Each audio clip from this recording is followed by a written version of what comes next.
किसी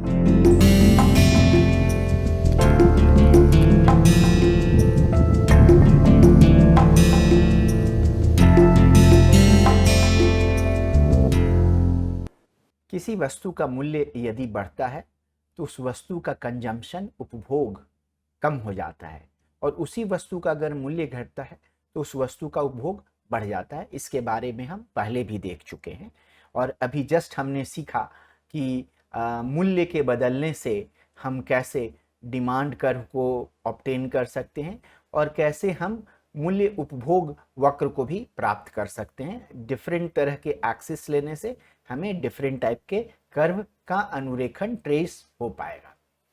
इस वीडियो में इसी परिचर्चा को हम आगे बढ़ाएंगे।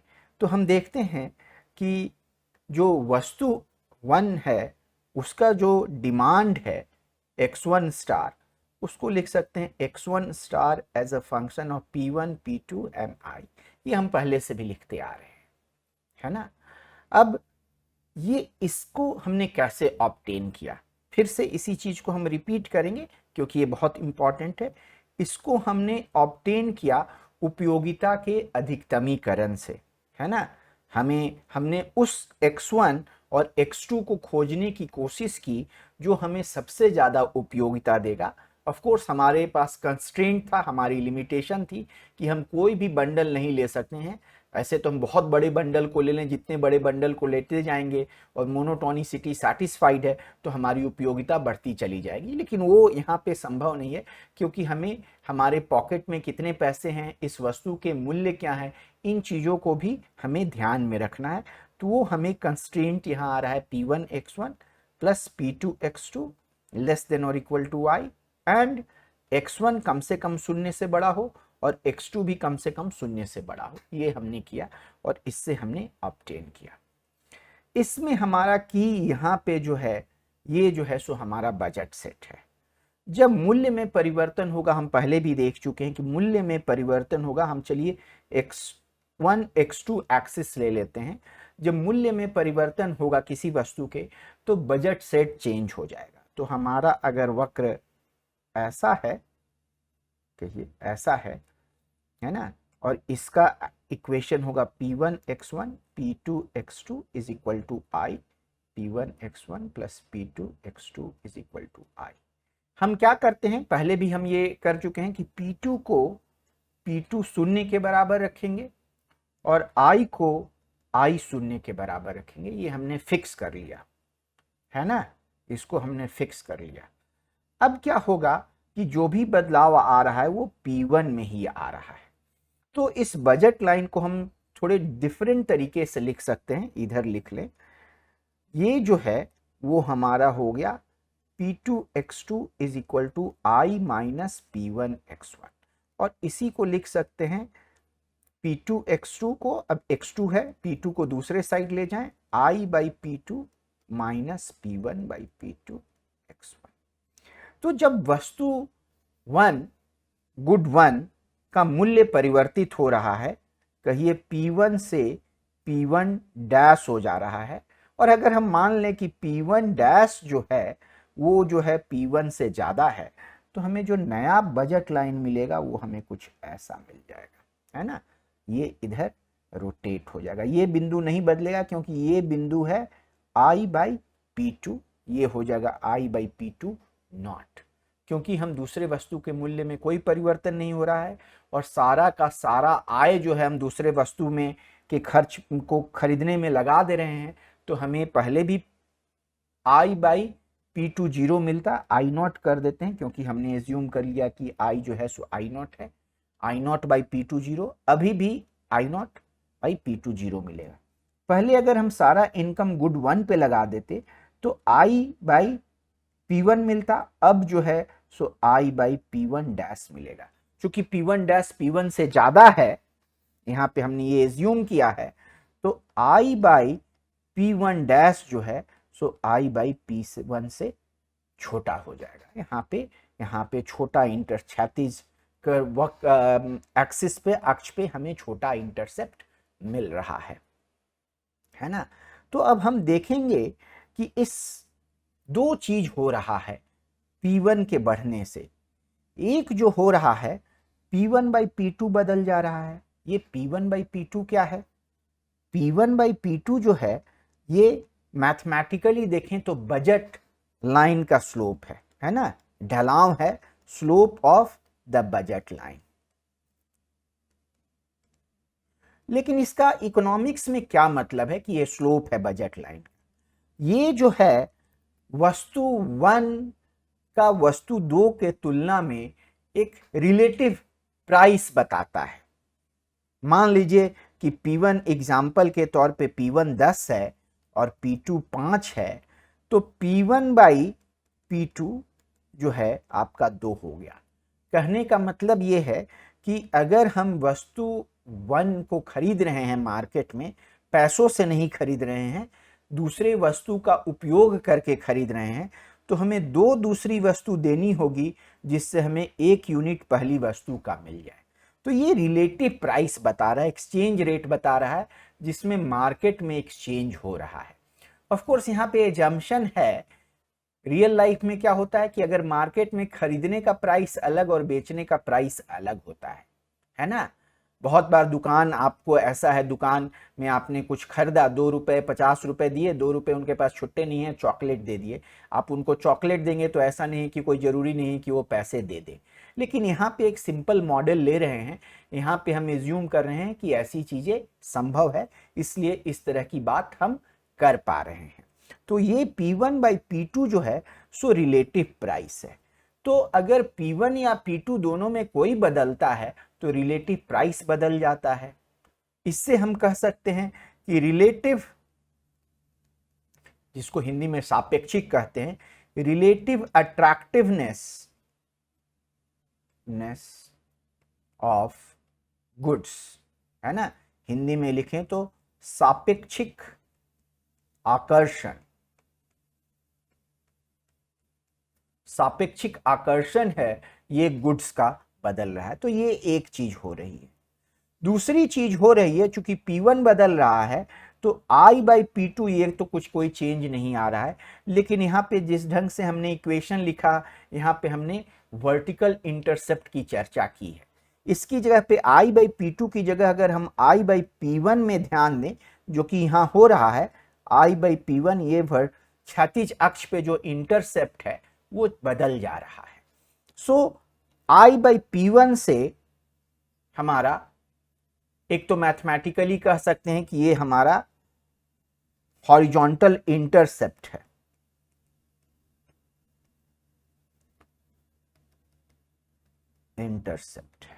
है ना। बट इसका इकोनॉमिक्स में क्या मतलब है? इकोनॉमिक्स में यही मतलब है कि अगर मान लीजिए एक मिनट के लिए समझ लीजिए कि आपका फिर से बजट लाइन ऐसे दिया हुआ है, P1 P2 X2 is equal to I, है ना। ये तो बाउंड्री है बजट सेट का, इसको बजट लाइन भी कहते हैं। मान लीजिए जितने भी प्राइसेस हैं मार्केट में सब दोगुना हो गए, है ना। तो बजट सेट क्या बदलेगा? पहले यहाँ पे जो है ना बजट सेट ऐसा है, ये पूरा बजट सेट है आपका। कहिए कि अब P1 की जगह 2P1 हो गया, है ना, और P2 की जगह 2P2 हो गया, एंड I की जगह 2I हो गया। तो ये इक्वेशन और ये इक्वेशन दोनों तो सेम ही है, क्योंकि 2 2 2 कैंसिल हो जाएगा और आपका बजट सेट नहीं बदलेगा। कहने का मतलब कि P1 P2 और I का आपस में अगर रेशियो अगर मेंटेन किया जाए तो सही सिचुएशन में मार्केट में कुछ नहीं बदल रहा है। तो चूंकि पैसे, ऐसे बात कहने की हो गई कि सरकार आज कह दे कि जो भी 1 रुपए का सिक्का है उसका वैल्यू 2 रुपया, 2 रुपए का सिक्का है उसका वैल्यू 4 रुपया, 100 रुपए का नोट का 200 रुपया, 500 रुपए के नोट का 1000 रुपया और 2000 रुपए के नोट का 4000 वैल्यू हो गया। और इसी तरह आपका इनकम पहले 1 लाख मिलता था, कहिए 2000 के 50 नोट मिलते थे, अब आपका इनकम 2 लाख हो गया। अब वही 2000 वाला नोट आप उसको 4000 का नोट करें, अभी भी आपको 50 ही मिलेगा।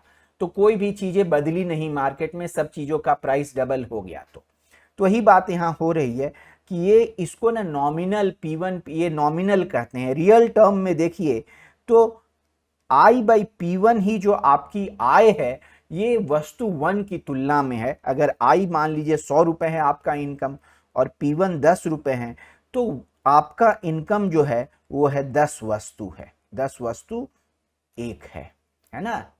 10 यूनिट्स ऑफ, इसको ऊपर ले आए, 10 यूनिट्स ऑफ गुड वन है। इसको ना रियल इनकम कहते हैं, रियल इनकम, वास्तविक इनकम। यहां पे कह सकते हैं कि ये जो है in terms of good one है, गुड वन की तुलना में बताया जा रहा है। ऐसे ही अगर हम I/P2 यूज करें तो ये गुड 2 की तुलना में बताया जाएगा, है ना। यहां पे हम गुड 1 की तुलना में बता रहे हैं। तो P1 बदलने से आपका वास्तविक आय जो है गुड 1 की तुलना में वो भी बदल गया।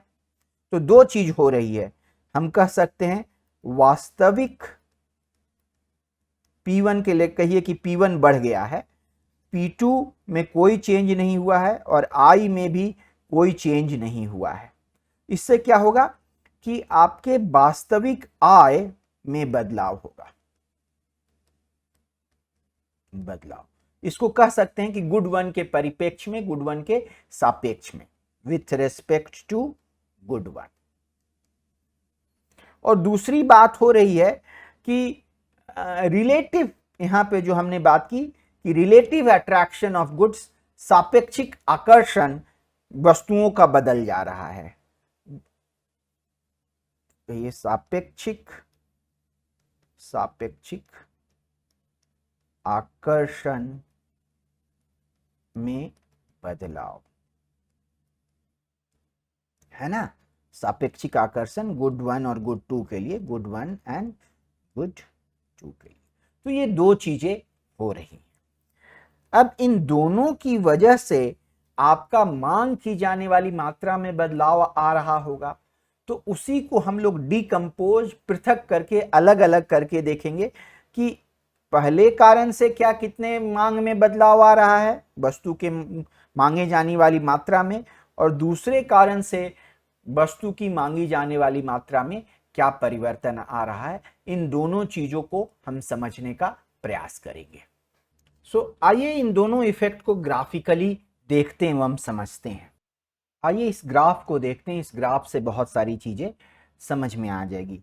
तो ये जो है हमारा इनिशियल या प्रारंभिक बजट लाइन है। इसमें आपका प्राइस मूल्य जो है पहले गुड का P1 है, दूसरे गुड का P2 नॉट है। यहाँ पे हम 0 क्यों लगा रहे हैं और यहाँ पे नहीं लगा रहे, क्योंकि इस डिस्कशन में वस्तु 1 का मूल्य बदल रहा होगा जबकि वस्तु 2 का मूल्य और इनकम नहीं बदल रहा होगा, इसीलिए इनकम को हमने I0 लिख दिया है और गुड 2 के मूल्य को P2 नॉट लिख दिया है। तो ये हमारा इनिशियल बजट लाइन हो गया। हम क्या हो रहा है हमारे साथ यहाँ कि पहले वस्तु का मूल्य बदल रहा है P1 से P1 dash, and P1 dash जो है वो P1 से बड़ा है। तो बजट लाइन रोटेट कर जाएगा। इसको हम लोग पहले ही सीख चुके हैं कि बजट लाइन रोटेट कर जाएगा और रोटेट करके ये बजट लाइन मिल रहा है। इसको हम लोग अंतिम बजट लाइन कह रहे हैं। आप तो कहेंगे कि एक पहला है दूसरा होना चाहिए, बट ये क्यों फाइनल कह रहे हैं ये क्लियर हो जाएगा अभी तुरंत। तो ये फाइनल बजट लाइन है। इसमें क्या परिवर्तन है कि इसमें वस्तु 1 का मूल्य बदल गया है। ये P1 की जगह P1 डैश हो गया है, P2 नॉट वही है, इनकम वही है। तो यहाँ पे इंटरसेप्ट पहले वाले के लिए और फाइनल वाले के लिए, दोनों के लिए जो वर्टिकल इंटरसेप्ट है वो I/P2 नॉट है। हॉरिजॉन्टल इंटरसेप्ट प्रारंभिक बजट लाइन में I/P1 है और फाइनल बजट लाइन, अंतिम बजट लाइन में I/P1 डैश है। अब बीच में एक और हम बजट लाइन ड्रॉ करेंगे। वो बजट लाइन कैसे ड्रॉ करेंगे, हम फाइनल मूल्यों को ले लेंगे। हम फाइनल में मूल्य क्या है, P1 डैश गुड 1 का है और P2 नॉट गुड 2 का है। लेकिन इसको हम I0 के बराबर नहीं रखेंगे, क्योंकि अगर हम I0 के बराबर रख दें तो हमारे पास फाइनल वाला लाइन, अंतिम वाला लाइन मिल जाएगा बजट लाइन। तो इसको हम लोग I0 नहीं रखेंगे। हम क्या करेंगे कि फाइनल वाले बजट से कुछ और इनको इनकम आय देंगे, बाहर से देंगे। अगर इनकम देंगे, प्राइसेस और भी रहे, मतलब प्राइसेस सेम ही रहेगा, दोनों में कोई बदलाव नहीं आएगा। फाइनल वाले से प्राइसेस सेम ही रह रहा है और इनकम जो है बढ़ रहा है। हम पहले ही देख चुके हैं जब हम बजट सेट का अध्ययन किए थे कि प्राइसेस सेम रहते हैं और इनकम बढ़ता है तो बजट लाइन बाहर की तरफ शिफ्ट हो जाता है समानांतर तरीके से, कि बाद वाला जो बजट लाइन होता है पहले वाले बजट लाइन के समानांतर होता है। ठीक यही काम हम यहाँ पे कह रहे हैं फाइनल से इंटरमीडिएट के लिए, है ना। ये हम कंस्ट्रक्ट कर रहे हैं, ये बीच में आ रहा है इसलिए इसको हम इंटरमीडिएट कह रहे हैं। तो हम इनको इतना इनकम देते हैं कि बजट लाइन बाहर की तरफ शिफ्ट हो जाए। और पहला वाला जो अनधिमान वक्र था, पहला वाला अनधिमान वक्र कौन सा हुआ कि जब हम इनिशियल बजट लाइन को ले रहे थे तो हमने देखा कि इस बिंदु पे हमें ऑप्टिमल बंडल मिल रहा है। तो ये हमारा इनिशियल इनडिफरेंस कर्व हो गया। इसको अगर हिंदी में कहें तो हम कह सकते हैं कि प्रारंभिक अनधिमान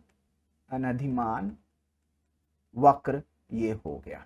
ठीक है, अब हम फाइनल वाले में इतना उनको इनकम देते हैं कि ये वाला जो इंटरमीडिएट वाला जो बजट लाइन है वो प्रारंभिक अनधिमान वक्र के टेंजेंशियल हो जाए, वो यहां पे हो रहा है ना।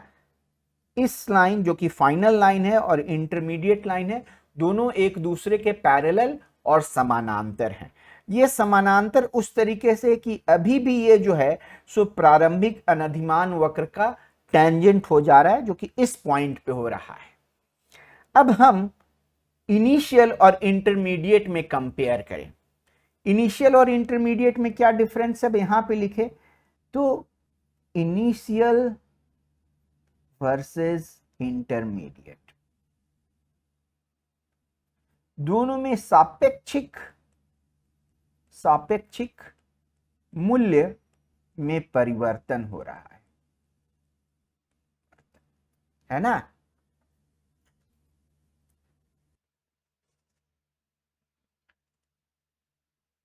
तो हमने बात की थी दो बदलाव की, एक था वास्तविक आय में बदलाव, एक था सापेक्षिक आकर्षण में बदलाव जो कि मूल्य की वजह से हो रहा था।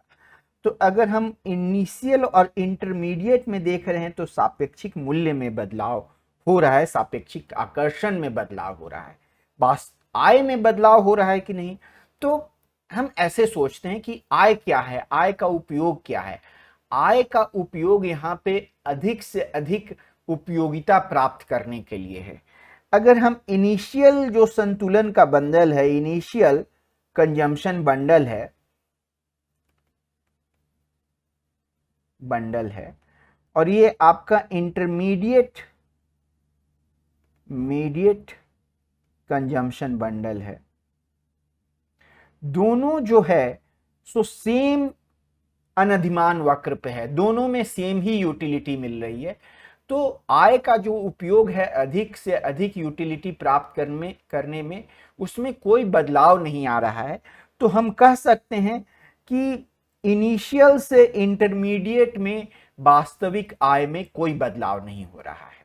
ये एक कहने का, एक समझने का तरीका है ना, क्योंकि हमें प्राइस का जो इफेक्ट हो रहा है, गुड वन के प्राइस बदलने से जो इफेक्ट हो रहा है उसको हम दो भाग में बांटने का प्रयास कर रहे हैं, डिकम्पोज कर रहे हैं। एक डिकम्पोज कर रहे हैं कि आय की वजह से क्या बदलाव आ रहा है, एक क्या है कि सापेक्षिक आकर्षण की वजह से क्या बदलाव आ रहा है। तो बीच का तो पॉइंट हमें पता नहीं है, तो हमने एक थ्योरेटिकल सोच करके बीच का ये पॉइंट निकाला है ना। इसको बाय द वे ये जो डिकम्पोजिशन है इसको हम लोग हिक्सियन डिकम्पोजिशन कहते हैं, और ये डिकम्पोजिशन दूसरे तरीके से भी किया जा सकता है, बट अभी के लेवल में हम समझें कि ये डिकम्पोजिशन किया जा रहा है इस वजह से क्योंकि सेम यूटिलिटी जो है सो सेम इनकम के लिए प्रॉक्सी है। सो इनिशियल टू इंटरमीडिएट सापेक्षिक मूल्य में परिवर्तन है, बट वास्तविक आय में कोई परिवर्तन नहीं है। अब हम इंटरमीडिएट से फाइनल में देखें, यहां पे आपका ये कहिए आपका इंटरमीडिएट है और ये जो फाइनल है। इंटरमीडिएट और फाइनल में दोनों में जो बजट लाइन यूज हो रहा है, दोनों में सापेक्षिक जो मूल्य है दोनों में सेम ही है। क्या सापेक्षिक मूल्य है, वो है P1 dash divided by P2 not.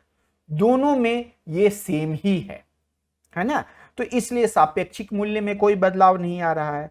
अब फाइनल से हम इंटरमीडिएट कैसे देख सकते हैं कि फाइनल का जो बजट लाइन है उसमें कुछ पैसे और दिए जा रहे हैं, इस बंदे का, इस व्यक्ति का इनकम बढ़ाया जा रहा है और इसी वजह से बजट लाइन बाहर की तरफ शिफ्ट होता हुआ यहां आ रहा है। तो यहां हमें इनकम में बदलाव मिल रहा है। सो इंटरमीडिएट टू जो फाइनल है वो हमें इनकम की वजह से बदलाव मिल रहा है। तो हम कह सकते हैं यहां पे ऐसे देख लें, ये रहा इनिशियल पॉइंट, ये रहा इंटरमीडिएट पॉइंट गुड 1 के लिए, है ना। गुड 2 की तो बात ही हम नहीं कर रहे हैं, गुड 1 के लिए। तो ये जो चेंज मिला इसको हम लोग सब्स्टिट्यूशन इफेक्ट कहते हैं, ठीक है। इसको हिंदी में स्थानापन्न प्रभाव भी कह सकते हैं, स्थानापन्न प्रभाव कह सकते हैं। कुछ बुक्स में इसको प्रतिस्थापन प्रभाव भी लिखते हैं। और इंटरमीडिएट से जो फाइनल में आ रहा है ये जो बदलाव है आपका, इसको हम लोग इनकम इफेक्ट, जो कि हम जस्ट पहले भी स्टडी कर चुके हैं, इनकम इफेक्ट या आय का प्रभाव हम कह सकते हैं, है ना। तो इस तरह से हमने प्राइस के में बदलने की वजह से जो चेंजेस आते हैं उसको दो भागों में बांट लिया। एक मिल गया हमें सब्स्टिट्यूशन इफेक्ट और दूसरा मिल गया हमें इनकम इफेक्ट। हम पहले वाले इफेक्ट को सब्स्टिट्यूशन इफेक्ट क्यों कहते हैं? क्योंकि वस्तु के रिलेटिव अट्रैक्टिवनेस में, सापेक्षिक आकर्षण में बदलाव होने की वजह से अब हम दूसरी वस्तु का ज्यादा उपयोग कर रहे हैं, पहली वस्तु का कम उपयोग कर रहे हैं। क्यों? यहां से ये जो इनिशियल पॉइंट से इंटरमीडिएट पॉइंट को कंपेयर करें तो इंटरमीडिएट पॉइंट में गुड 2 ज्यादा है और गुड 1 कम है इनिशियल पॉइंट के सापेक्ष में। तो ये इस वजह से हो रहा है कि भाई गुड 1 महंगा हो गया तो उसको अब हम कम यूज करेंगे, उसका उपभोग हम कम करेंगे, और इसीलिए ये जो इफेक्ट मिल रहा है उसको हम लोग सब्स्टिट्यूशन इफेक्ट कह रहे हैं। और इंटरमीडिएट टू फाइनल वाला जो इफेक्ट मिल रहा है उसको हम लोग इनकम इफेक्ट कह रहे हैं। अब हम इंटरमीडिएट का बजट लाइन कैसे बना सकते हैं? इंटरमीडिएट का बजट लाइन तो P1 डैश जो है सो वस्तु 1 का मूल्य है, P2 नॉट वस्तु 2 का मूल्य है। तो टोटल जो आपका एक्सपेंडिचर खर्च है वो गुड 1 गुड 2 पे P1 dash X1 plus P2 not X2 हो गया। और इसकी ये जो है इनकम जो होगा इसको कह देंगे I1। ये जो है I0 से बड़ा होगा क्योंकि I0 के बाद कुछ इनकम दिया गया है I1 पे आने के लिए। कितना इनकम दिया गया है ये निकालना इस सिस्टम में थोड़ा डिफिकल्ट है कि कैसे निकाला जाए, उसके लिए हम प्रयास नहीं करेंगे क्योंकि हमारा पूरा का पूरा ध्यान सब्स्टिट्यूशन इफेक्ट और इनकम इफेक्ट को निकालने पर है।